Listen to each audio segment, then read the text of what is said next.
Y'all ready for the show tonight, though? Let's do it. It's all good. We good now, though. Oh yeah, I'm good. Oh yeah, I'm good. Yeah, started at the bottom, there was no love. Now that a bunch of niggas show up, now motherfuckers wanna verse now.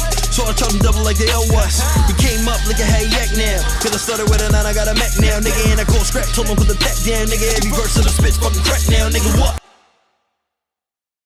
The headphones, the mics, the everything, and then now I'm finally starting to use that shit. But they couple of stage mics too, so it works well. Yeah, nah, my in-ears are synthesizer. Word. For when I perform. All right, so I'll cut it here. Yep. Ladies and gentlemen, Brodie Fresh, thank you for coming. Yeah, we're here. Oh, shit, man. So what were you up to in Atlanta? Atlanta work, music. I had a couple sessions at Patchwork Studios, so I was just really out there just crafting. Yeah, Patchwork Recording Studio. Word. It's like one of the most famous studios in Atlanta. So I found out it was my first time ever recording there, but the room was like crazy. Like all the studios I've been to, that's probably one of the biggest studios. You posted I've ever been a picture, right? Yeah. Yeah. That place is huge, like huge. Yeah. They give like a room off to the side for the homies or burning. It has a control room, which is a 9,000 board, which is like, I mean, if you're familiar with like a Control 24 board, it's kind of like, it basically has like 9,000 channels. It's like a huge, it's really big. And who are you working with there? Or did you just my use producer, one of the producers, Lance Pratt, he's like one of the original producers I work with, like from the start of my career. He lives in Atlanta now, so we linked up. Another dude named Fat Prophet from out there who like manages that studio. But yeah, they got a lot of room. They got the room, the control room. Then there's the vocal booth. There's 2 vocal booths. So there's a live room that's completely separate from the other room. That's like if you're doing instruments and shit, you could be in there, right? And then off of that room is another booth. And then off of that is a production studio, like that's also attached to the booth. And then you go up the stairs, and then there's a lounge that has a pool table and speakers, so that like if you want to write your music up there, all the music that comes out of the speakers from downstairs also plays inside the lounge. So you can sit there and write your music with nobody in there. You got a vending machine, a pool table, and then there's another vocal booth up there. So there's 2 vocal booths. So if you smoke, you recording the one upstairs, and the other one's downstairs. It's kind of crazy. And you don't smoke? I don't. Never smoked in my life. Never? Never, no. Damn, yo, not a lot of people could say that. I saw a statistic one time that said that 98% of people over the age of 18 have smoked weed, at least tried it in the past, right? Yeah. So you don't smoke, you don't drink neither? Nah, that's not my thing. Yeah. Word. So was there like a pivotal moment that made you make that decision? Yeah. I don't know. I just never was really into it, to be honest. Yeah, because you know, just like I'm good. I know some people that don't drink and then like they don't want to get into it, but like something happened, like something bad had happened, but you just always kind of saw. I had a lot of bad happen. I just didn't opt out to that. Yeah, I didn't think that in those bad times, me spending more money would benefit. It would benefit the situation. I feel you. You know what I mean? So I just left it alone. Yo, even when I got so I gotten in some trouble when I went to UMass my senior year. I left 4.0. I get raided. I get kicked out. That's crazy. Some buds, some mushrooms, right? And they drug tested me, and I was clean. Like I was just making money. Yeah. Like it wasn't. So you was good. Yeah. And yo, that goes to a great point. So I had a 4.0, and I think that the 4.0 had more to do with the household than it did just me being like, oh, like I'm a smart motherfucker. Yeah. I think it was more about a household full of people trying to be disciplined in certain ways. And so one thing I would do is Monday through Thursday, I'd go to the library until 11 p.m., regardless of whether or not I had work to submit in and be finished the next day. Yeah. And then I had routine. Exactly. And you just build it, because the best habits are the ones that you put into your day-to-day schedule, whether this is something for diet, right? Or this is something for anything else that you want to improve on, like compound effect with shit. And I would just do that. Then my weekend, I had no worries about nothing. I could do everything. You already knew everything. Yeah, could do whatever the hell I wanted to do. That's clutch. Yeah, but everybody else in that house was on the same routine. Exactly. So it made it easier because if everybody else was doing something else, you might have got stuck into doing something else. Or be like, oh, let me go party instead. Yeah. It made it way easier. Plus, then you are your environment, right? And that's why they say, I was just about to you say are your 5 closest. Exactly. You got to do what the 5 closest people to you are doing. So that was a good thing for you.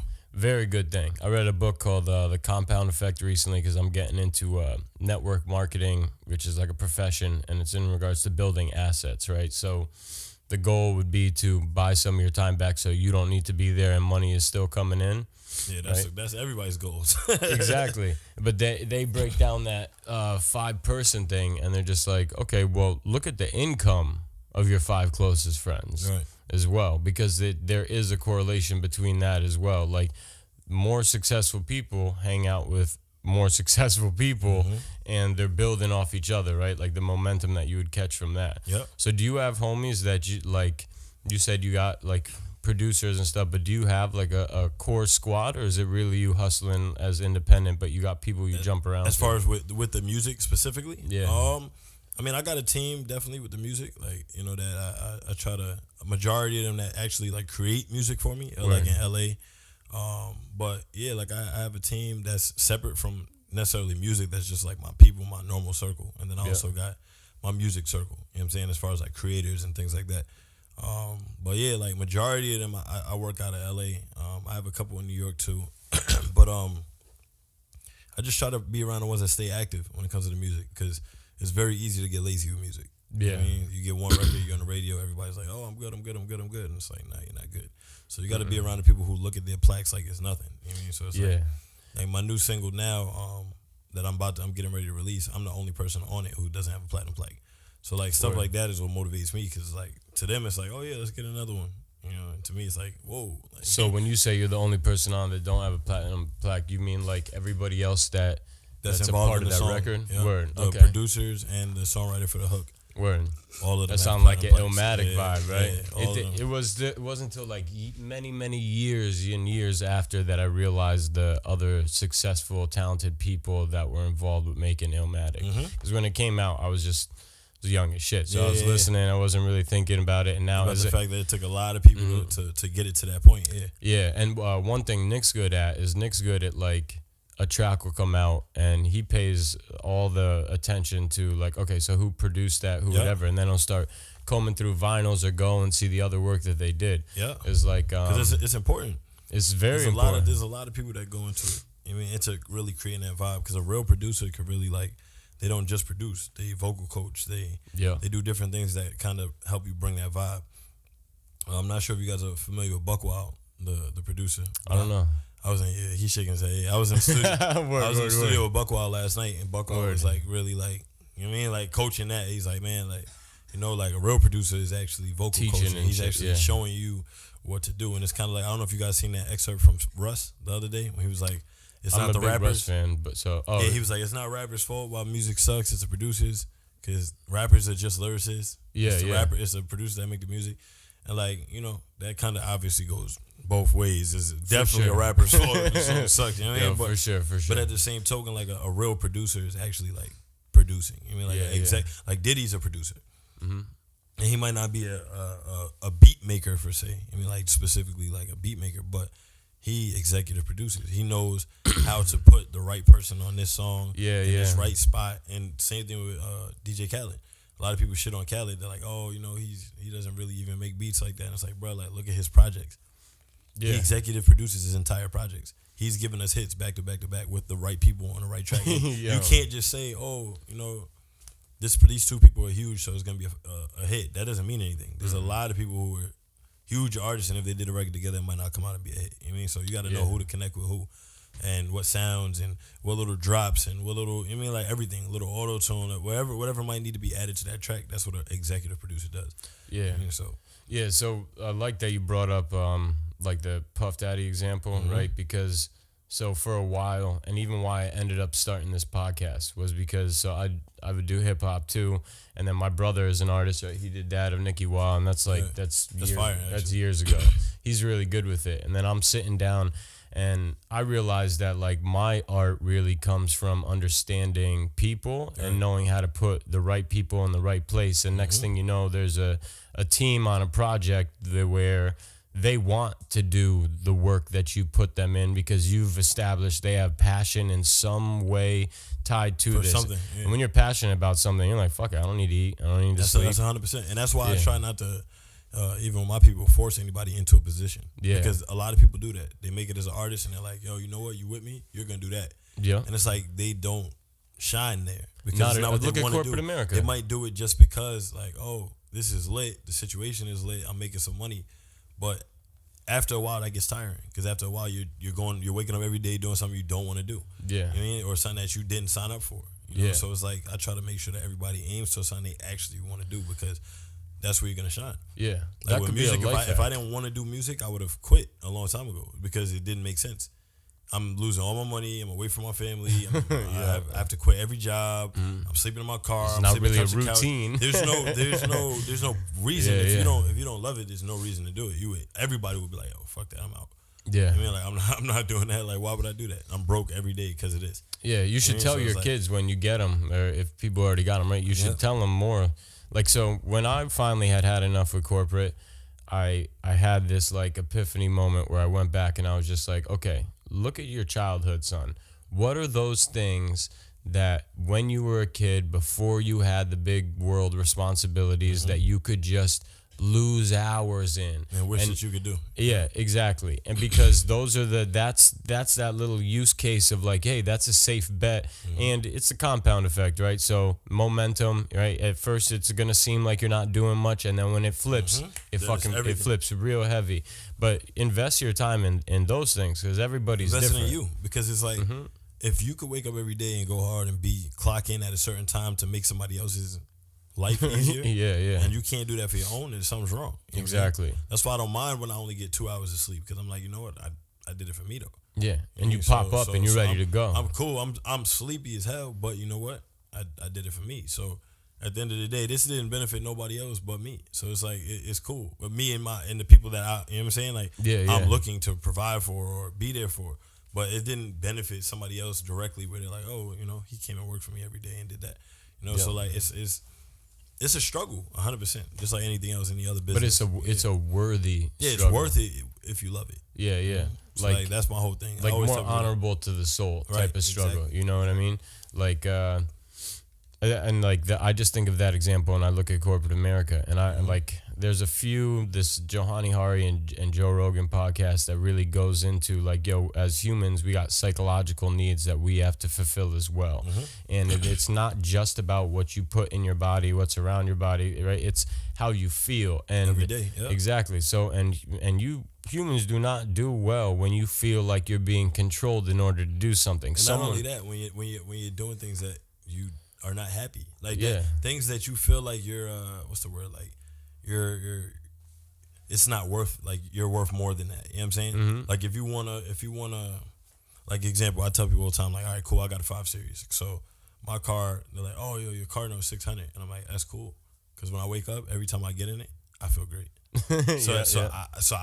I'll bust my ass and pay for that, because really, what is $600? Like, really? You know what I'm saying? But people's mind state is so like, oh, man, that's a lot of money. And I'm like, what's a lot of money? Yeah. Like, what is it worth to you? How much are your bills every month? Oh, man, my bills is $1,800 a month. I'm like, what is that? That's really a lot of money to you? Like, seriously, you feel like in 30 days you're worth $2,000 in 30 days. Yes. How? How are you okay with that? Of course, there are times and moments in your life where you're gonna do that because it's the only option. Yeah. But truth be told, it's never the only option. Yeah. It's just, are you willing to go that extra mile to do something else that's gonna allow you to live how you want to live? Because I've bought. I remember I got a Honda Civic SI, and I was super into the race cars and stuff like that. And it was like, man, like I think that's what you had when we met. Probably did. So like, it's like, man, like you do that and you paying $500, and you could have the car you wanted for extra $100, and it's like, why did I do that? You know what I'm saying? But it was like, because you move so quick and you feel like you can't do the other thing, that you don't even look into the information on it. You didn't even realize, like, oh, yeah, I had to put down $1,000 for this, but if I would have put down $4,000, my car note would have only been like $40 cheaper. You know what I'm saying? Like just little stupid stuff that we don't look into because we don't feel like we can do that or we can Well, achieve and that. I think You know if someone like you, like yourself, and even I resonate with this, is naturally, like your habits naturally are to look into shit for you more than other people. Because everyone else who's thinking, I can't do it, it's too much, it's whatever. I don't like that. I don't like. You're I don't spending like, 40 hours a week doing I don't something like not I for can't- you. I can't people. Yeah, because yeah, I yeah. know, like I'm literally an example of the fact that you can get to some sort of, even though I'm not all the way there, but my life is an example of the fact that you can somewhat grow over time. Oh, for sure. Because 7 years ago, me and my brother, we was taking a bus to go to, interviews. And interview. I remember us taking a bus to an interview in Maryland. We stayed on my cousin's floor in his dorm room to get interviewed at the college. And he had to go home. And then he went back home. And then I went to Atlanta on another bus. And then I got stuck there. And I had to wait for my girl to send me money when she got paid to get home. But I didn't even care. You know what I'm saying? Like, I was out there the whole week with people acting like everything was cool. They're like, hey, you hungry? And I'm like, nah, I'm not even hungry. I was starving, but I would only eat once a day because that's all I had. You know what I'm saying? But it didn't bother me, though. At that time, it felt good. It felt like, oh, I'm doing the right thing. Like, it wasn't, like the hugest radio station for me to travel that far, but it didn't matter to me because that never mattered to me. It was always like, like I'm working.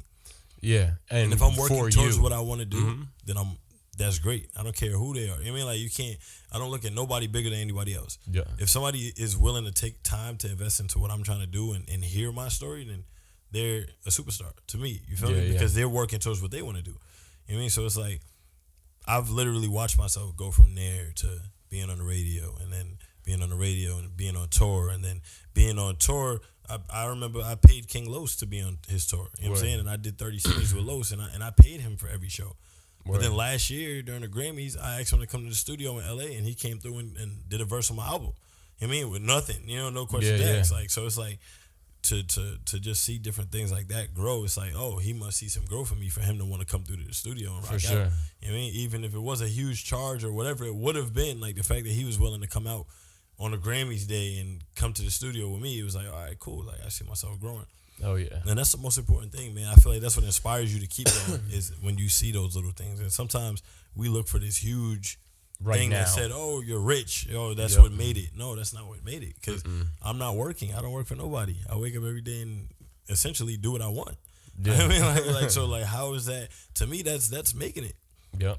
If my bills are paid, I'm driving a decent car I like, the fam is straight, like, you essentially made it. Everything else just put you in a position to help more people. Exactly. You know what I mean? But everybody's not in it for that. So it's like, is that really making it for you? Because everybody's not like that. Some people want to make it just for them. Just to be like, oh, I got this. I got $1 million. I'm up. You feel me? Like, I could buy 14 cars. And it's like, all right. Yeah, like, and then you're still alone in your room feeling like shit. Right, exactly. And that's why you get so many millionaires that are suicidal. Yeah. You know what I'm saying? I saw Bow Wow tweet earlier. I just want to jump off this balcony. Why? He's been rich and famous since he was 6 years old. You know what I'm saying? Why would he feel that way? Because if you're not working towards a purpose, you're always gonna feel it. It's always possible to get caught up in it. You know what I'm saying? Nipsey Hussle is like Nipsey's that guy. He come on his last on Victory Lap. He's like, find your purpose or you wasting air. Yeah, 100%, and I think 100%. You could smell the swag / energy, the vibe, the whatever the fuck you want to call it, off the people who do. I mean, that's a fact. Honestly, that's what I saw with you when I first met you, and you got the voice to do it. And I was in a dark space when I met you. You know what I'm saying? You gotta understand, I'm not from Connecticut at all. You know what I mean? I'm born and raised in New York my entire life. First time I stepped foot in Connecticut, I was 20 years old. You're from Long Island, right? I'm from Elmont. Don't you have some greatness in your family too? Yeah, I got a couple people in the fam. Through my cousins and stuff. Jam Master J and a couple different people. But it's like, man, like, coming from there, like, to Connecticut was a whole new place for us. Being honest, like, I came to Connecticut.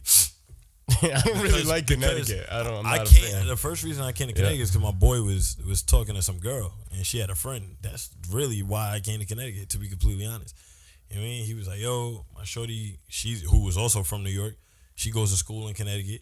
Honest to God, I didn't even know where Connecticut was. Like, I didn't realize it was above us. Like, it was that close to us. You know what I mean? So it's like, I had no family there, never been there before. And like, he was like, yo, my shorty goes to this college, University of Hartford.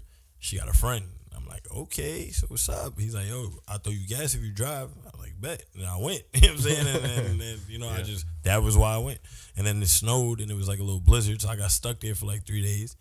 And then I wound up bagging this other girl who was this guy's girl's at the time's roommate, and it was lit. Like, I mean, I really started going back because of him and all the people I met there. You know what I'm saying? It had nothing to do with school, nothing to do with Connecticut.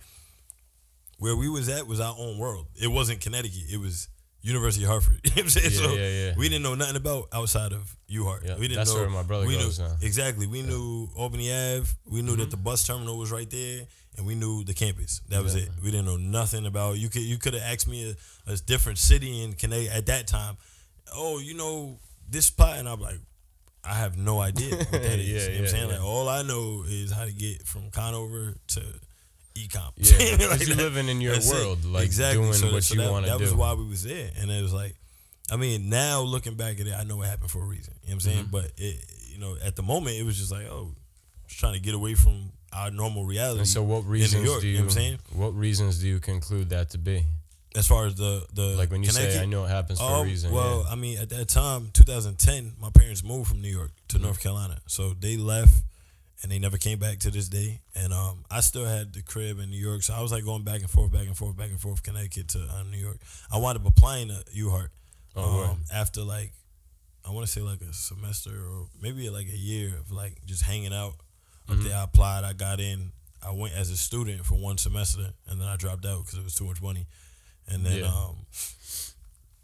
but looking back now, I feel like I just needed to meet certain people. I needed to be in an environment of complete struggle because I was like alone, you know what I'm saying? Like I had my parent, no family, no parents, just my friends I met and trying to figure out how to survive as a 20-year-old, you know what I'm saying? Like without nothing from the bottom. And like my goal was music from that point on. So it was like, that's when I started rapping. So it was like, all right, cool. That's when like, you started. That's when I started rapping. Yeah. So it was like, how do you do this? Like, how do you do this music stuff? How do you find studios? How do you pay for this? How do you meet people? And like, I just literally, I remember like even DJ Craig G, all of them, like seeing phone numbers in their bio on Twitter. And like I called them and I'm like, yo, my name's Fresh. I'm from New York. I wanna do a mixtape and I want you to host it. I heard you were like the guy in Connecticut. He's like, yeah, come downtown, meet up with me, you put down deposit. I went down there, put the deposit, never did the mixtape with him. I just wanted to get next to him. So I was like, all right, cool, I'm gonna put this 150 down and I'm gonna build that relationship with him. And I got from him the contact to DJ Buck, who's the PD at Hot 937, and I got his email. And I was like, all right, cool. So I emailed him my song. Oh, Craig G told me to hit you up. How do I get my record on radio? Oh, you got to go through the mixer coordinator, Kev G at the time. All right, cool, Kev. All right, cool. I'm emailing Kev. Kev's not answering for like 2 months. I found out he had a little restaurant / bar in Southington. Didn't know where it was at. Found out where it was at. I went there every day. And every single day I would go there and order wings right before it closes. And then when he's about to close, I'd help him move his tables. And then he was like, all right, fam. Like, What was the restaurant called? Man, I don't even remember, to be honest. I'll find it. It was downtown in Southington, though, like a little downtown area. And he was like, all right, man, listen, your mix show date is here. Like you got to pay $80 so you can pay for everybody's lunch. And come through. And I was like, all right, cool. I went to Hot 937 and I had like no manager, nobody. You know what I'm saying? It was just like I went there by myself. Just tenacious. You're that's one of the things I've seen you. You're like a very tenacious individual. Yeah, so I pulled up, man, and like I met all of them. Rex, Joey Franchise. I met everybody, big man, and it was like, all right, cool. And I maintained a relationship with all of them. I started going to DJ Rex's mom's Jamaican restaurant in Middletown to eat beef patties with him. You know what I mean? And going to show up at Craig G's clubs and just everybody, just so I could really build that relationship with them. When I had a record, I remember Buck was at they have Community Wednesdays. They had one in Bloomfield. I was staying in Bloomfield at the time. Instead of sending him the record in an email, waiting for him to respond, I just went to the park because I knew they was going to be at the park. So I went there and I was like, hey, I got a record. I really want you to hear this. And he was like, oh, email it to me. I was like, well, actually, I got my headphones right here. Gave him my headphones. I didn't even wait. I just put it in his hands. Yeah. And you could tell he was like, but he listened to it. Yep. And he was like, yo, man, like the mix on this is great. Who did that? And I was like, oh, this guy RT did it. And he was like, yo, send it to me right now. I'm going to have Kid Fresh play it at the Hot 88. I'm like, bet. And I just kept going like that, you know what I mean? And I treated everything like that. I treated everything like I had to make it happen. You know what I mean? Like even, we met through Jordan. Like I found Jordan on Craigslist, right? Because I was looking for a studio, you know what I'm saying? When I didn't have nothing, I had a laptop, some of my people was getting busy in the colleges with the laptops. I had a laptop, and I'm like, like, yo, man, I need to record. I need some beats. And he's like, oh, it's gonna cost this. And I'm like, yo, what if I trade you my MacBook Pro for the studio time and the beats? And he was like, all right, cool, I'll do that. So I gave it to him, and I kept it moving, just so I could get this music done. And I would really, at that time, I would really go anywhere I had to go. No matter what it took, no matter what I was going through, because I wasn't up, like I was struggling. I was driving my girl's Corolla. I was sleeping I had a room. I was renting a room. At a point in time, I was living at her mom's house, and I was really like just trying to figure it out, because it was like I went from being with your family and being essentially like a teenager, just finishing high school, to out on my own with nobody. And like real quick. So and in a place you ain't never been before. Never been before. Mm-hmm. So I didn't know nobody. Everybody I was meeting was from scratch, and it became to the point where everybody I was meeting was through music. So the only real friends I had was the ones that were at UHart. Because everybody else, they just knew me as an artist. They didn't know anything about me. I didn't know anything about them. I didn't know their parents, their families, nothing. It was just strictly, oh, I'm a rapper. Oh, you do what? All right, bet, let's work. That was it. So I built relationships like that, and it just kept climbing. Like it was like a crazy journey, to be honest. Like looking back, because like that's why I try to like channel myself now to feel like how I felt back then, because I feel like now, the bigger you get, you give yourself some sort of excuses where you're like, I need to go there, but man, like money's low. Mm-hmm.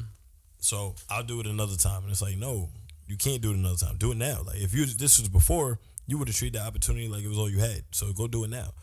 So I try to put myself back in that position, especially you was talking about what happened to you at school. Like last year, I got locked up. I know, I was going to ask you about that. And like today is actually 1 year exactly since I got locked up. So last year, right now, I was in jail. So coming back from that, like I feel like it kind of like reset everything for me, because right before that, I had a single on the radio.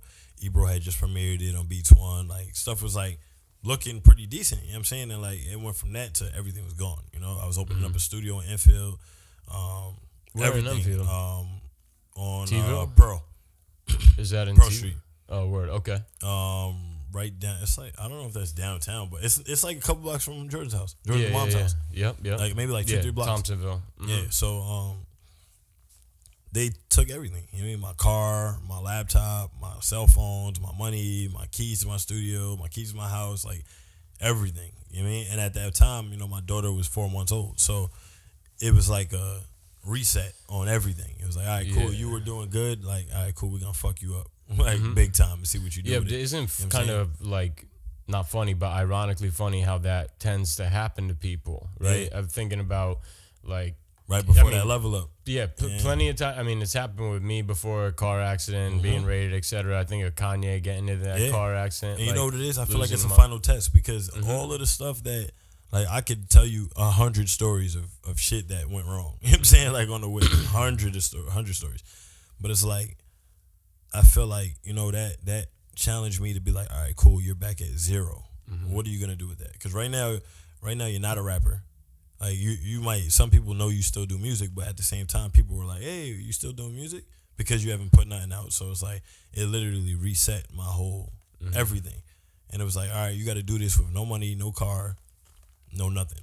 Yeah, what are you gonna do with it?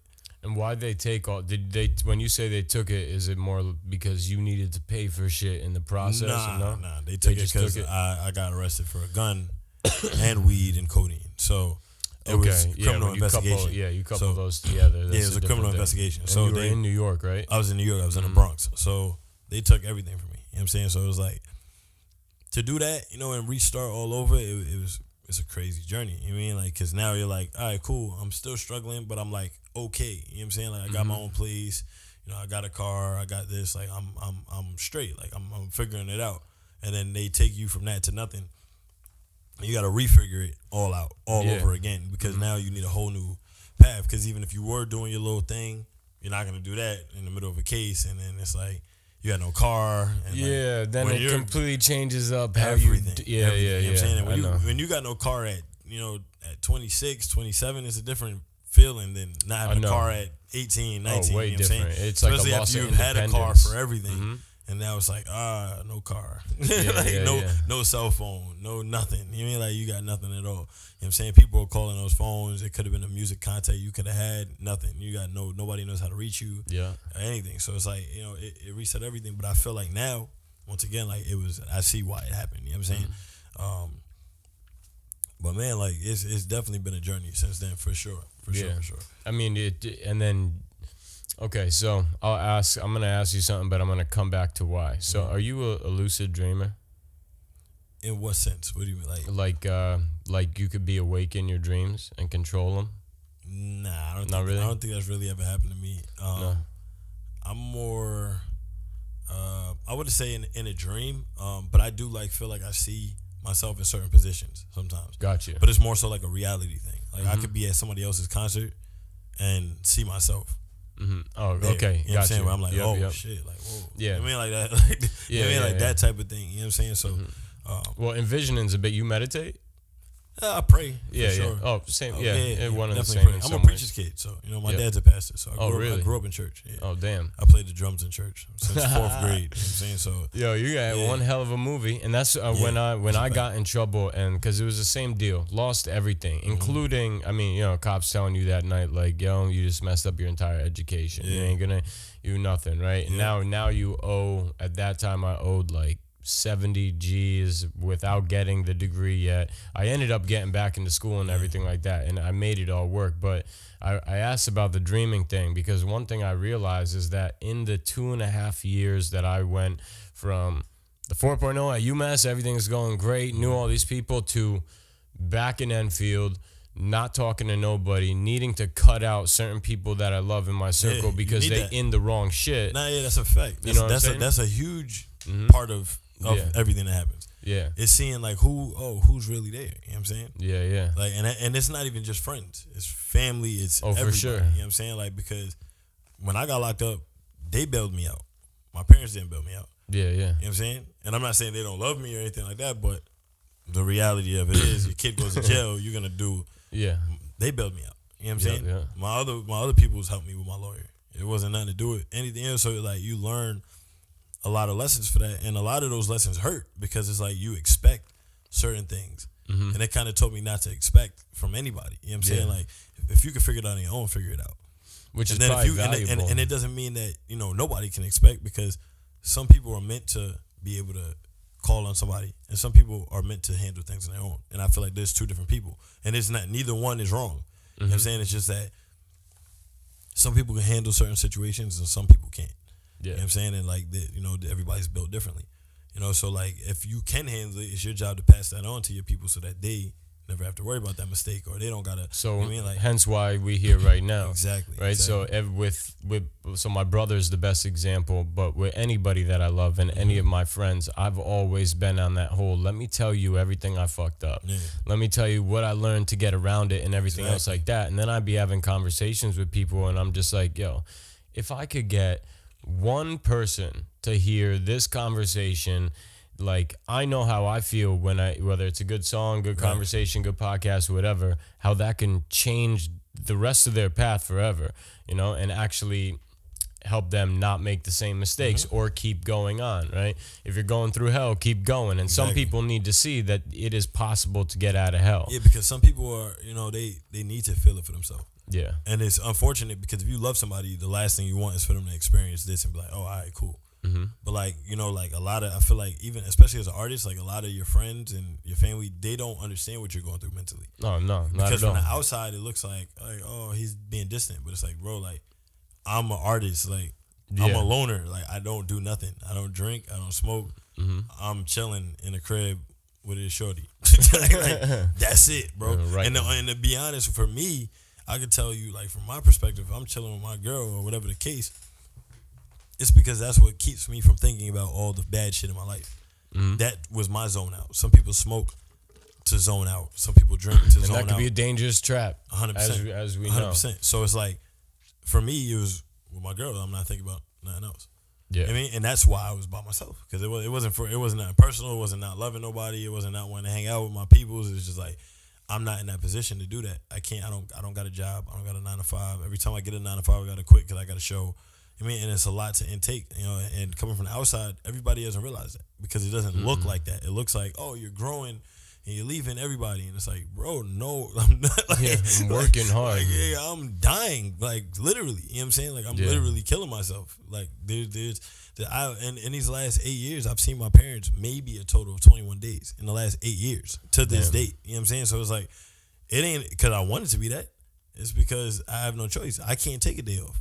Yeah. I don't have a day to go off. Yeah, That's why people be consistency is such a big thing. You travel, you know. I'm like, bro, I'm traveling and I'm sleeping on somebody's couch so that I can work. Yeah. That's not a vacation. No, not at You know all. what I'm saying? Like that's a yo, you gotta all or nothing. Yeah. Did you know what I did to get this plane ticket? To get here? Did you know what I sold? Did you know I sold my sneakers? Did you know I only had 3 pairs of jeans for 4 years? You know what I'm saying? But I never complained about it. I just smiled. Yeah. And made believe everything was straight. You know what I'm saying? Like I was going to college, messing with 100 girls, and then I'm sleeping on a dorm room couch in my boy's room because I have nowhere to live. Mm-hmm. And all of those girls are back in that same room partying, and I gotta wait for them to leave the party for me to go to sleep. You know what I'm saying? But they don't, you know, it's not from the outside. It's like, oh, are you good, man? It's like, no, I'm really not good. Mm-hmm. You know, they're like, oh, I've had so many people tell me, oh, you could have just moved with your parents. I'm like, how? Yeah. My parents moved to North Carolina. I have 3 younger brothers. My mom and dad moved with 2 of my brothers, and they got a 2-bedroom. So you wanted me to move with my parents and sleep in one room with my, at the time, 6-year-old and 12-year-old brother as an 18-year-old in one room that was about the size of this room. It wasn't meant for me to be there. Mm-mm. Well, no, even when I had to move home for a little bit when I was in between jobs once, and I remember feeling the pressure of, because I got an 11-year-old little sister, right? Love to death. She's old enough I could be her father, right? So I play like this pseudo role of father / big brother. Right. And even I would get a little bit overwhelmed at times walking into the house thinking that like every day I needed to be this armor and show them an example. Yeah. But you're not in a position and you don't feel like you can be the example right now because everything's And then wrong. what do? You distance yourself. Yeah. And then that's what ends up happening. And so it's not even on that. purpose either. It's like, it's not on purpose at all. It's like, yo, like, I'm fucked up and I'm known for being the person to motivate everybody. Yeah. And right now, I don't feel like I can motivate anybody because I don't feel it. I need help right now. Yeah. But I can't tell you that because if I tell you that, then I just showed you a weaker person and I was your motivation. So what are you going to do if you see that I gave up? Yeah. And that's how I used to, I actually wrote a verse about that. You know what I'm saying? What was it? Oh man, I honestly don't even remember it all the way. Good, I know I have it in my phone. Like it was recently. But it's like, man, like that was a huge thing for me. Because, you know, I have so much of my peoples that do believe in me. And like I was the reason why they believed enough to move past certain stuff. So it's like if I show you that I'm not that person, what am I doing as a trickling effect to my people?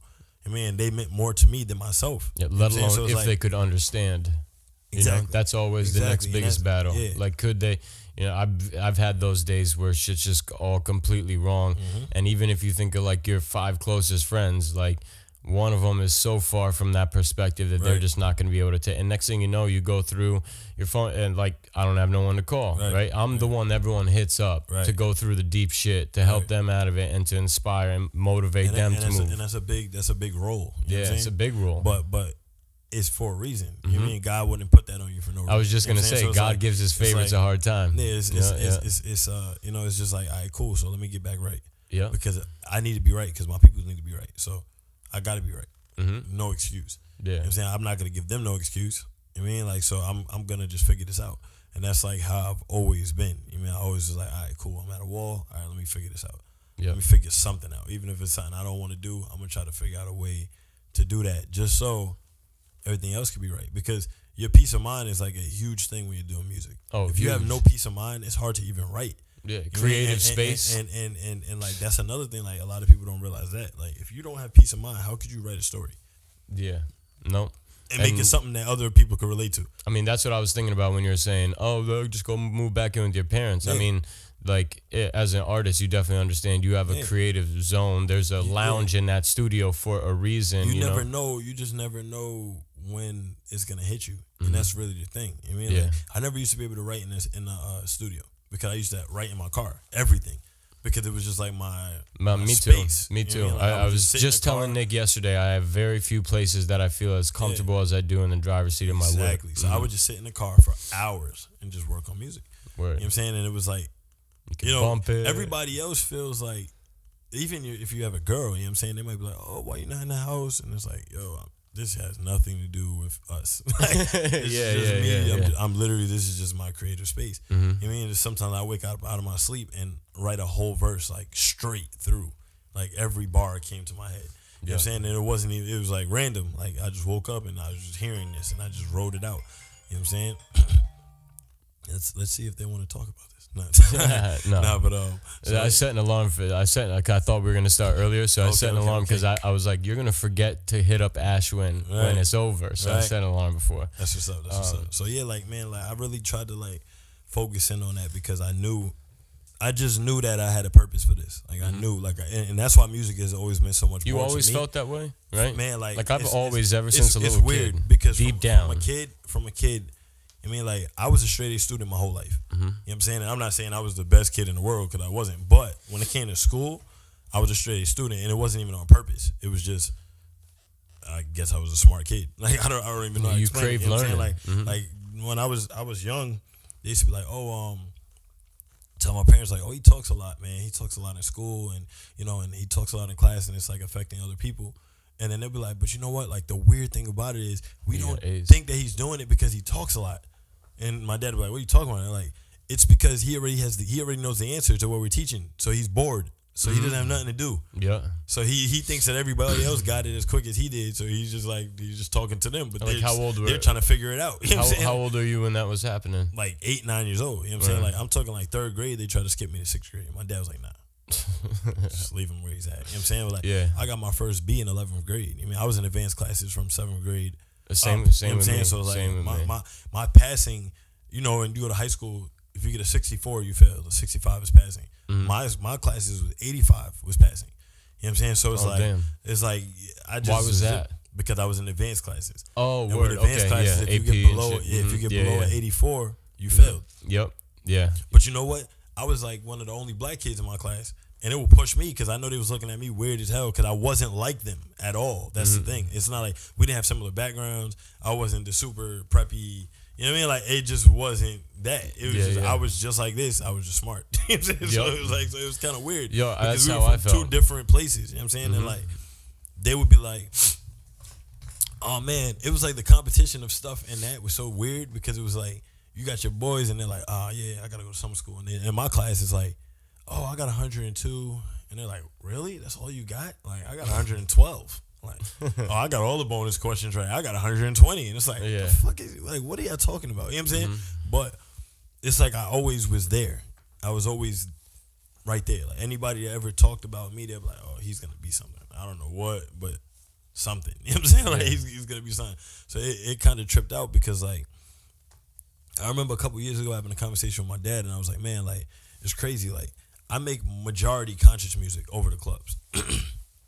And I felt like I always needed to tell people my stories and you know, show them that they can do something as well. You know what I mean? Because I felt like at that time when I was going through it, I didn't have anybody to really tell me that and make me think like, oh, this is reality. This is real. You know what I'm saying? So like I wanted to paint that picture for them. And I was like, it's crazy because like my dad's a pastor and he could preach to certain people. And those people are majority, they already decided like, hey, I want to make a change in my life. I'm going to go to church. Yeah. But the people out here in the street, if they anything, don't make those changes. It's a 180 difference. It's they hear music, and they subconsciously get it. Yeah. You know what I mean? Like they might not even be in the church at all, but they might hear J. Cole say something that was something that could have been said in church. That was like, or it could have been said by anybody that would have motivated you, and they hear it in a different way, or from somebody they think looks cool, and then it hits them, and they're like, oh, whoa, he said that. Oh, I could do that. Whoa. Yeah. I mean, Drake said started from the bottom, now I'm here. Like, oh, I started from the bottom too. I could be here. You know what I'm saying? It's stupid if you really think about it. It's but simple. At the same time, it's like that's a whole nother like pointed appointed position. You mean like Chance the Rapper? That's an appointed position. It's not like, hey, I'm just talking about this. Even Machine Gun Kelly, I just watched the Cleveland Cavaliers game at Machine Gun Kelly's house the other day in LA. So like, like even me watching him come up, I used to watch Kelly Vision and how he struggled with drugs and he struggled with it. But you know what? He didn't take it and make an excuse out of it and say, hey, I'm a drug addict. Let me make drug addict music. Like, nah, he talked about him being strung out on heroin and messed up. You know what I'm saying? To the point where if you heard that song, like I never did drugs, but if you did hear that song, you did it. It like freaks you out because it's like, yo, like, what was the name? You remember the name of the? Man, it was one of his old projects. I'm gonna find out though. I'll let you know for sure. Yeah. But because just so you know, I make a timetable of contents right Yeah. for each episode. So every time you bring up bring anybody, it back. We'll go back to it. Yeah. I definitely I'll find out always put it in his manager is a good friend of mine. So Word. I could Okay. definitely find out. But word. like, man, it was crazy because that shows somebody like, hey, this is a front row seat to see this ain't what you want. Yeah. You know what I'm saying? And that's how I felt about the things I did, whether it be gang or this or whatever the stuff I was involved in. I wanted you to see like, all right, cool, this could be cool and this could be not cool, or this could be cool if you use it the right way. Mm-hmm. So how are you going to use it? You know what I mean? Because I feel like everything you do in life, you have to have a purpose. Yeah. If you're going to be in a gang, cool. Inspire the people in that gang to do something different than the bullshit. Yeah, I think You know a lot of and people need. And now you have a purpose. If you're going to trap, what is your goal with that trap money? Are you just getting it so you can shop? If you're just getting it to shop, there's no purpose. It's going to die. Yeah. So what is your purpose behind it? Oh, I want to do this. I want to buy a studio or whatever. All right, cool. So listen, take that money. You made $1,500 a week. Treat yourself every week. Spend $200 on yourself, just because you know that you're putting yourself at risk every day, and you just need to be motivated a little bit. Like, all right, cool. I'm doing this for something. You know what I'm saying? Yeah. And then put the rest of that money into what you're trying to do. Because if you're not, what did you do it for? Why did you risk your life? For what? To look appealing to people that don't care if you crash your car and die tomorrow? It's not worth it. I mean, like a lot of stuff, the stunt is cool.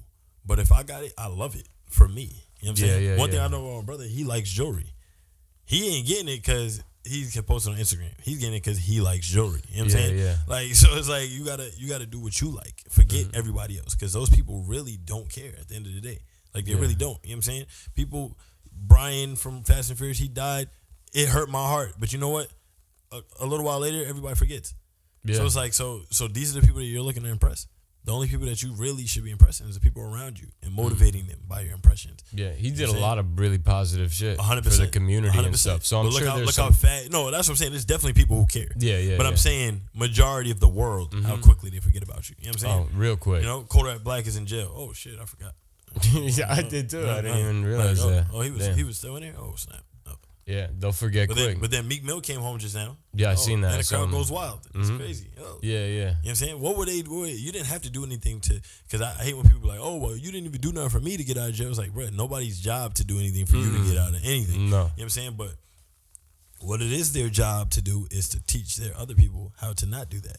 Yep. That's their job. Yeah. And that's how you pass on your lessons to the rest of the world. Because if everybody teaches them, oh, look at his mistake, don't do that. You know what I mean? You're on probation, you want to ride dirt bikes, go to the dirt. You know what I'm saying? Like, just go to the dirt, bro. You don't want to be in jail for 5 months, losing money because you want to pop a wheelie. You know what I'm saying? Like, go hit the backyard. You got a mansion. You know what I'm saying? Just stay in your backyard. Something. You know what I'm saying? Like, but a lot of people don't take heed to the lessons around them. And that's why they keep failing. Like, if you seen something happen and you bumped your head, you seen somebody bump their head and then you go bump your head, that was your fault. Yeah. I'm not mad. I'm like, all right, cool. You stupid.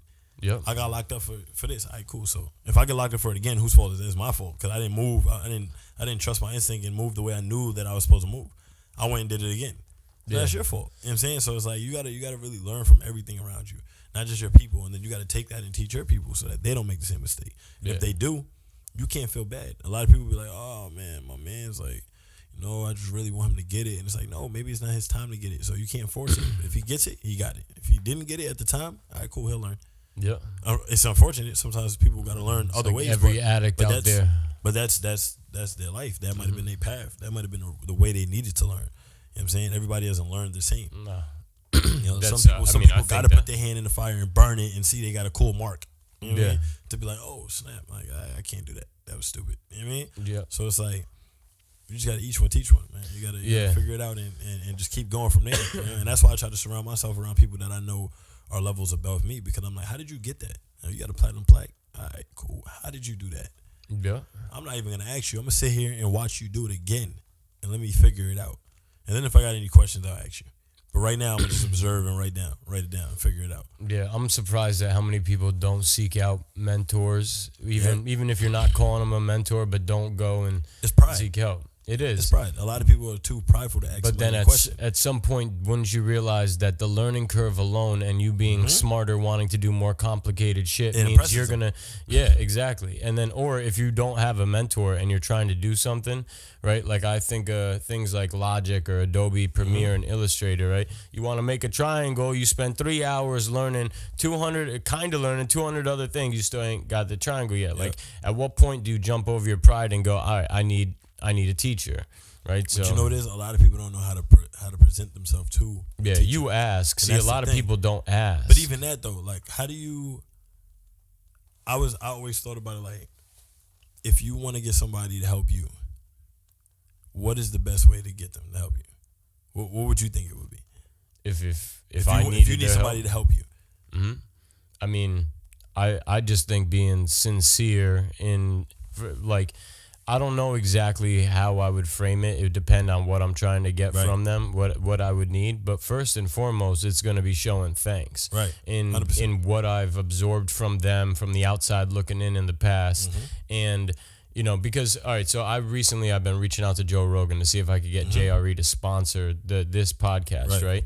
And every single time I reach out to him, it is definitely known that, like, at the end of the day, this is at the least it could be is a serious, sincere thank you, right? Because I believe you're and you need to show them your appreciation for their work in a way that also shows them how much you care. Right. Yeah, because some people will just ask for a favor and it don't actually mean nothing, but complimenting, saying thank you, and paying respect where it's due shows a lot about the person saying it. So, I mean, it depends, but that's first and foremost. Yeah. Another way I believe is bringing something to them that can help them first. Oh, for sure. Because everybody has something to offer. Yeah. Well, I mean, sales. What's in it for them?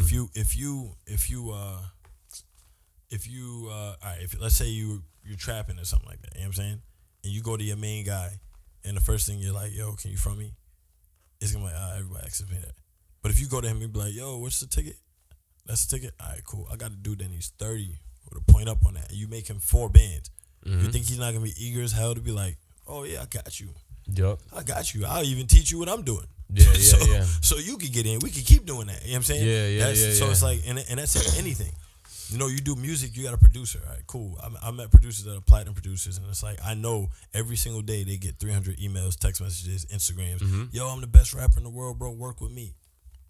Okay, everybody says that. So what are you gonna do? All right, cool. How much is your studio, bro? It's $150 an hour. All right, I'm gonna book 8 hours. While I'm in that 8 hours, I'm gonna be working. I'm gonna wait till the end. I'm like, hey, bro, you got a minute? Or hey, bro, I'm ordering food. You hungry? Oh, hey, bro, I need this. Or hey, if you get a minute, you can stop through in here. You know what I'm saying? All right, cool. You know, I got a boy too. He needs he's gonna be down here next week. He needs 4 hours. You know, should I hit you up directly, or how do I contact you so I can book him some hours? Because I've been telling everybody about your studio. Yeah. Now they're like, he's trying to bring something to the table for me. You a fan of Gary V?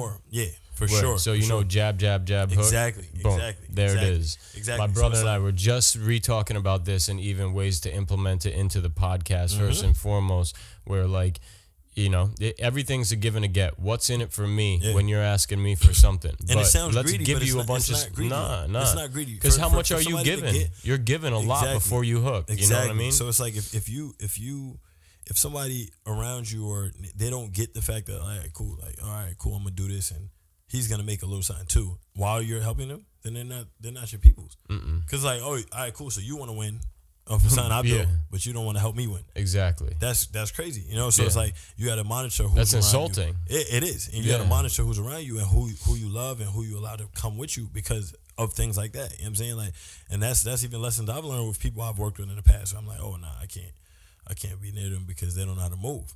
And if you don't know how to move with little money, what are you gonna do when you get to $1 million? You know what I'm saying? What is it gonna be then? You're gonna lose $30 million to your accountant. You're gonna lose a lot more, you know what I'm saying, than you would have lost had you not just learned from the jump. And sometimes it's not always that you don't love a person. It's just they're not ready. Yeah. You know what I'm saying? Like, and that's cool too. There's nothing wrong with that. I mean, as long as you don't ever give up on them and you keep inspiring them, and then you're doing the right thing. You're doing all you can do. You know what I'm saying? Yeah. Until they get it for themselves. So it's like, man, like with that, like you gotta really like go to people and show them like not only are you worth their time, but that you care about their time. Yeah. And that's a whole nother ball game. You know, showing someone that you care about their time. Like, yo, I know you are doing 1,000 things. Here's an example. Well, let me do this to show you that I care about your time. You know what I'm saying? Or that your time is valuable to me. And then that'll help you level up. And so many people, there's so many artists, so many producers, A&Rs that I've built relationships with just because of that. Yeah. You know what I'm saying? Even my friends in the industry, I never ask them for that. None of them. Nothing for free. All right, bet it's what? Cool. All right. Either I can do it or I can't do it. And if I can't do it, I'm going to work with you soon. Yeah. I just met Buckwild last night. Yeah, I just met Buckwild last night. He's a big producer, platinum producer. It wasn't my session. There was a PR that I know, Evie Blanco. She invited me to come through. Her artist was having a session with him. What? I don't know her artists like that. You know, they wanted me to press play on a record. I'm like, yo, bro, if I play a record, I'm gonna throw you $50 to your session. I know it's $100 an hour. You know what I'm saying? I don't want you to miss no time off me playing my record to. You know what I'm saying? And I was like, yo, if you in your vibe, keep going, bro. I mean, I could send them music. It's not even, this ain't about me. It's about your session. You know what I'm saying? And he respected that. You mean? And Buckwild respect. And Buck was like, bro, I'm gonna send you a pack of beats. He never even heard my music.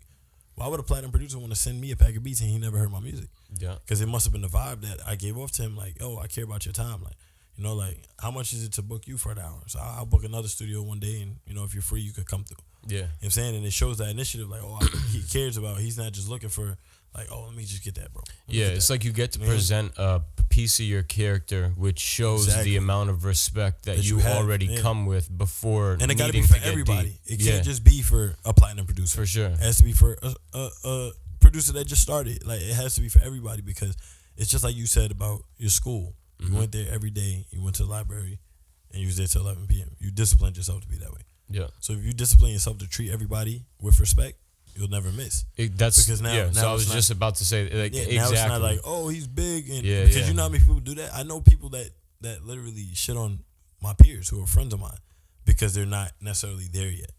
But it's like, what is there yet? Maybe they just weren't heard yet. It doesn't mean that they're not. It doesn't take away from their talent. It doesn't take away from any of that. You know what I'm saying? That's why, like, I'll go to any show. I'll go to, you know, anybody that's supporting me. I'm always into supporting them. You know what I'm saying? If I feel like it's something I can help them level up, I'm gonna do it. You know what I mean? Because sometimes it's just that ear. It takes that one moment to be like, oh, you just need one yes, he's one there. let's go, He's one there. whatever. Like, let me give him a chance to prove it. And if he fails on that end, then that's what it is. I remember telling my mom, like, yo, when I make it big, you know, I'm not gonna just throw you guys a ton of money. Like, that's not how it works for me, at least. You know, like, I'll get you guys a house, pay the rent, make sure you guys never gotta worry about that stuff again. But then as far as that, I'm gonna be like, what is your goal? And I told my mom, like, prepare your goal. Yeah. Because I want to know what your goal is. And whatever your goal is, I'm going to invest in that, because that's an opportunity that no one gets in life. Yeah. Who comes to you and be like, oh, you want to open up this business? All right, you know what? Here's $100,000. Open it. Yeah. That's what a mentor would want to sit down and go over your goals, and not just the goals that you have in regard, like we were talking about ninth before, right? Yep. So, like, if that was a scenario, like, a real mentor don't just want to know about what you're trying to learn in music or anything else. Like, what else are you trying? What else are you trying to do? And that's the thing. It's like, you know, if I invest that into you, I just did something that nobody gets. Exactly. Nobody gets it. And, hey, here's a college degree for free. You know, like you don't even got to go to school. Just do your thing. Get that job you want. You know what I'm saying? So, like, I'm like, Mom, if you miss with that, you just messed up an opportunity that you never had. Yeah. You know what I'm saying? So it's like, you know, and that'll tell, the time will tell what happens with that. But it's like, that's how you got to be with your people. You can't just give them. You got to show them. You know what I mean? And it's like, I showed you, Mom, I built this from nothing. So can you do this? Yeah. With the budget up front? Like, imagine I started rapping from nothing and somebody was like, here's $300,000. Be a rapper. You skip so many levels because a lot of stuff is pay to play. You can just pay and just you could buy relationships in this industry. You know what I'm saying? You can literally pay artists to hang out with them. I mean, like literally, and make it look like y'all cool to the public. Yep. You know what I'm saying? I remember Nipsey saying that, like, something about, like, these rappers just want to twit pick and show the bitches that they cool, basically. You know what I mean? Like, oh, show them that they affiliate with you.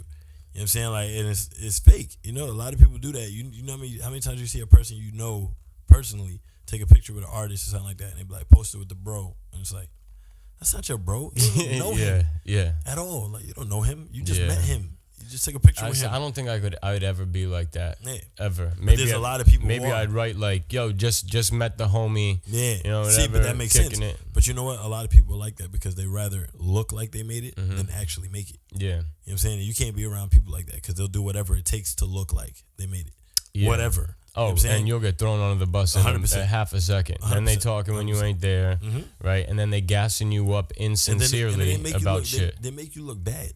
Like really, really bad. You know what I'm saying? I got people who I've had that came through and I introduced them to people and they comment on every single one of their posts and repost all of their videos. And like, there's nothing wrong with the support, but there's a thin line between support and dick riding. You know what I'm saying? It's a very thin line. You know what I'm saying? And like you can tell which one's which to the point where you know that they can tell. And like, all right, bro, like, thanks. I'm not gonna comment on your shit still, but thanks. I get it. Like, you know what I mean? And that like, and you've done the opposite of jab, jab, jab, hook. Yeah, and 100%. And you've now made the other individual not want to fuck with you. You made them uncomfortable because now like, all right. Now I know how you're gonna be when we finally start talking. Exactly. So let's just not talk. And then the people that introduce you to that person is gonna feel the same way because they're like, man, I can't bring him around bad vibes all around. Can't bring him around nobody. He's too, you know. So it's like, you know, you just gotta learn how to move and how to take your people and shape them to fit that. I mean, from what you see, because that's one thing in this music I've seen a lot. Because I've traveled a lot of places, I've been around a lot of people, I've been in a room with a lot of millionaires, and I've just sat there and been a fly on the wall and just see how they did it. Like, all right, cool, that's what you did. All right, cool. You know, and like it teaches you, it teaches you a lot about like just how to move, because how you move can either close the door or open the door for you in a lot of situations. You know what I'm saying? Yeah, for sure. And what you were saying before about discipline yourself to do it with everyone every time, even when I would, so I was running a business, and I was running an inside sales group for a business intelligence software company, right? But you learn these little things into how to set the management so that the organization does what you want them to do without you being there. But then I would have these little rules that must come in, like, okay, we're gonna, first of all, every time you encounter this situation, right, here's 1, 2, 3 or 1, 2, and I'm only going to every time, if it's not your territory, right, it's gonna get flipped, and I'm not gonna make any exceptions, because when you start making exceptions to your own rules is when you end up in like the fucked up situations, right? Because once you do it once, you're gonna keep doing it. Oh yeah, and like, then it's cool, I'll do it one more and you time. Ain't tracking it, right? Like a business might, if they're looking at their financials, they're seeing like, oh, 5 times this year did we decide to cut back in this area, and they're gonna adjust to it. But as a human, when you're running around psychologically interacting with other people, you forget you messed up your own structure, and you're creating a bad habit to your own structure, and then you don't even know how to pull yourself out of that shit. No, that's 100%, 100%. Especially when it's people close to you. Yeah, that's when it's the easiest and the hardest to do it. For sure. Because I don't want to be that guy. Yeah, but you're not really being that guy. You're just making sure everything runs the same way. Yeah, so I get open in that scenario, right? Yep. So if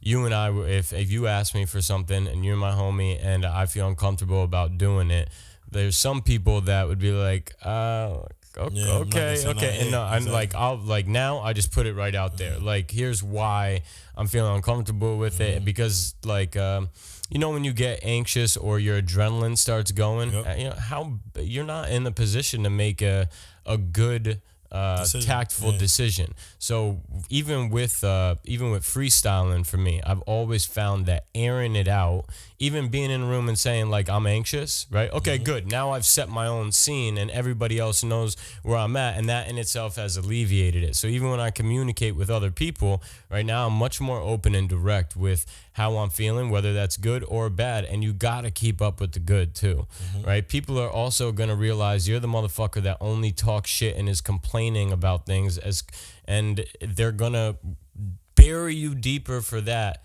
than the people that are like, oh, he's a good person, he always says good stuff. Unfortunately, our society's kind of programmed to be a little bit more about the bad right now, or as a whole, at least on social media and things like that. People would rather talk shit than compliment. I'm always very sincere in everything I do, right? So I'd be going to people's pages that I haven't met yet, that influenced me in some way or whatever, and you look at the comments and it's like 3 flames, like fire or whatever, and I'll sit there and I'll just be like, yo, when you said this one line, middle of that song, dude, it touched me in a different way from this and that. And when you'd I'm be dealing with my surprised family. how much that makes a difference. Yo, it does. I've had people write stuff like that on my thing, and I'm like, whoa, like I didn't even think anybody cared to even dissect it like that. You know what I'm saying? Like, so it's like, but that's also why you're doing it. Right. It's for people to care enough to dissect it. But like until that. you get to that certain point of where you feel like the world is hearing you, it doesn't feel like anyone's hearing you. Oh, yeah. You know what I'm saying? No. So it's like nothing's ever enough. You know what I mean? Like until you actually make it, it's like everything is just like nothing.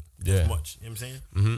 Well, that's another reason why I started doing this was because I'm big on the journey, and we were just talking about this the other day. Journey's important. It's very important, and once you make it, you automatically lose so much common ground that you just had with your audience because it's the journey. You struggling. You talking about the struggle and you're trying to make it now. The moment you got $1 million in your bank account, it's not as believable. Exactly. Yeah. You know what I'm saying? So you got to figure out a different way to paint that picture. Like or do what you're doing, like, or do what you said about with your moms, right? Or like investing in goals, right? So once I get to the point where I'm a millionaire, right? If I can't resonate with my audience in a certain way, you for damn sure I'm going to be backing other people that I see me in, I see that tenacity in and trying to do something. And set goals for them. Yeah, and when you set goals for them, wouldn't you also want to know everything about their character before you just go give them some money? Exactly. Right? And suddenly it brought an alpha male that's not just money hungry to the top. Now the rest of the people see that it's about more than just that. And you setting, right? Be the change you want to see in the world. You setting that example. Keep going. Yeah. Have you ever heard of it's a game, so I wanted to start doing this on the podcast, not in full, but have you ever heard of that there's 36 questions that if you sat down with anybody in the world and you guys both went back and forth and answered the 36 questions, that you will love any individual that sits before you, regardless of the differences? You ever heard about this? Nah, I never heard of Yeah, so I'm going to put all the questions in a cup and have people do 2 each time. Okay. So you want to do 2? I'm down. All right. So pick a number between, so I didn't put them in the cup yet. So pick a number between 1 and 36. 5. Word. Okay, nice and quick and direct. All right, so when did you last sing to yourself or to someone else? I guess for you, this is you're doing that all the time. Yeah. It's funny you pick 5 and it goes Yesterday. straight to what your profession is. Yeah. So what was it yesterday? In the booth or? It was I played a record. Oh, got you. Played a song. Do you ever actually sing though? Like my managers are kind of pushing me to like experiment with it more. Cause shit, Cole and Russ are both showing that you but don't need See, to know how Russ to sing. But Russ can somewhat sing. You know what I'm saying? Yeah. Like he can sing way better than the average. You know, like, and Cole is just getting away with it because he's Cole. If we're being real, you know what I'm saying? Like he's not like, if he was putting out a full song, Cole kind of just be like, swing it all to the left, swing it all to the right. And people are just like, that was so touching. Well, so I dissected. Obviously, I'm always gonna dissect anything that he does. But all right, so how motherfuckers be in the club and everyone dancing to some ignorant ass shit. What happened there? The beat got them before their brain ever processed what the lyrics were saying, and then they're moving. What Cole has often been able to do is he does both. Around. But he switches it around because. Like your first pass through any album, you need more. You need to listen to it. Cole all of a sudden gets you on the truth and sincerity about what he's talking about in the lyrics, and then next thing you know, like you didn't think that worked, and now it works. No, that's right? true. That's true. And then you're gonna sing that. You're gonna see that come out throughout your entire production. Yeah, that's a fact. That's definitely a fact. He's definitely good at that for sure. Yeah, because I know a lot of people. When I think. Which one was it? It might have been 2014 Forest Hills Drive. Yeah. Where he's got that kind of funny voice and he's like, and like talking about the crown. It's like a blur, right? And people would hear that, and if you don't know anything about the album yet, you might laugh and be like, "What the fuck is this shit?" Right? But then you get in it, and I've had people come back to me like that were laughing before and been like, "Yo, that's crazy." Some of the realer shit that I've ever crazy. heard. Like on his new project, it has that featuring Kill Edward. Kill Edward. Mm-hmm. You know, Kill Edward is J. Cole. I didn't. No, so I read a little bit about KOD before it came out, and I just saw that. I saw the name. That's all I saw. So Kill Edward is J. Cole. It's just an alter ego. When you're messing with his voice and shit. I think alter egos are brilliant. Yeah, it's trippy. Because he doesn't do features. So he featured Kill Edward, who's also him. You know what I'm saying? So it's like, so you got mad people hyped on like, who's Kill Edward? Let me look him up on Instagram. Do you know why he picked that? I have no idea. I know that it's him. It's gonna be something deep. It's him for sure. No doubt. I don't get it, but maybe that was a bully and that he always wanted to kill. I don't know. Yeah, or fucking I know he's had like a couple close boys that he lost. Maybe it has something to do with that. But so what about? All right, so pick another number. That's funny that it landed on that for you. 7. Word. Do you have a secret hunch about how you will die? Man. Right? Not really. No? like a secret thought on it? Like, yeah. Like how you think it would go down? And manifestation is a motherfucker. Nah, that's why that's a trippy question to ask. Yeah. I don't really know, to be honest. Like I don't think I've ever really thought about that one. I was like, death is a scary, not scary thing. You know what I mean? Like, it could be both. You know what I mean? Yeah, because we were on our way up to the studio yesterday, and it was a 22nd floor, and it was a penthouse, and the elevator was kind of shaky. And I said to my camera guy, I'm like, yo, this elevator is crazy, right? I'm like, man, like if this shit fell, and he was like, well, just die, bro. It is what it is. And I'm like, yeah, okay. And it is what it is. All right. So it's like, I'd rather the parachute didn't open, skydiving, than fucking being in the 22nd floor of a metal elevator box, just whirling like that. That's not fun. You can't even see when you're about to go. I want to. You're just guessing the whole time. Yeah. So it's like, nah, I'm all set with that, man. Like, I feel you. Yeah. Plus, you live a clean life as far as like not drinking, not smoking. You know what I mean? So there's a lot of other things that probably factor into what people may think that. So how does that, being in the rap community, and even I watched the End of Malice. You seen that? Yeah. You talking about the rapper Malice? Yeah. I actually did a show with him. Word. Like a year and a half ago. I was talking to him the other day. Just he'll throw up his Instagram live and he'll like interact with everybody. Yeah, we performed in Brooklyn at the Paper Box together. Like a year and a half ago. I mean, that's fucking. He had his live band out and all that. I think both of them are incredible. Pusha and Malice, like they're just it is like a weird vibe though when you're around Malice, knowing he was Malice, if you understand what I'm saying. Yeah, for sure. Like they had him, he performed all gospel records, and they asked him, they paid him to perform one Clips record, so he performed Grinding, but like he did like the first 3 bars and just stopped, like he couldn't do it, and you see it in his face, like he couldn't. Do it. I mean that was a powerful documentary that he goes through, so you know it's I mean it's crazy changes. If you like if you look at any of their songs though, and you are actually going through each one of the what's it called? Like if you looked at the lyrics and you just read them versus hearing it with the music behind it, it is on a different level, insightful philosophy poetry. But then you got the music, Pharrell's coming in there making shit bang, and it just sounds like hood music, you know? That's a fact. And I feel like your music has that vibe to it too. That's actually got knowledge stuck in it, talking about the journey or whatever. But like, then you're able to do that with the music, right? And you definitely got like. That's why I'm excited for people to hear the new project. So when does it drop? We're pretty much in the wrap ups of it right now. And I've been taking label meetings last week and all that stuff. But I'm guessing like we're gonna be dropping a new single sometime within the next 4 weeks. And then the project could probably come out maybe like 2 months after, so probably like around July, beginning to mid of July, I would say. No doubt. So I'm gonna be on the road for a little bit. So you gonna do like a little tour?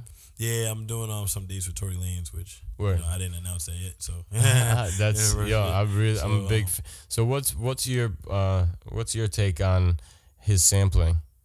I mean, he's a creative man. I just did a record with him, so he's on my album. So like, he's just a creative, bro. I mean, he's just having fun, you know. And a lot of people they make this so personal, the music, and it's just like, yo, just let them have fun. Well, I sat back from the 10,000-foot view, and I was just thinking, because if you thought about it like a business transaction, right? Like someone leaves the Red Sox and goes to the Yankees, people get fucking emotional as shit. 100%. But this is about money, and like, you know, if it's an art, it hit once, right? And basically, all right, so someone comes to you and say, hey, we got a few sounds, and those sounds will resonate with an audience off the rip because it already instills a certain vibe, memory, whatever. And that's how it goes. That's exactly how it goes, right? But yeah, I was like, yo, what? I remember hearing several tracks on there, and I'm just like, yo, and honestly, my first thought was smart motherfucker. Yeah, 100%. I mean, my new single that's coming out, we sampled something, you know. So but I have to go through the whole process of getting it cleared and all of that, because the thing is, like, it's weird, man. Like, they'll take all of your money. Yeah. Oh yeah. Like legit, yeah. they'll wait for the record to go all the way and then be like, you know what?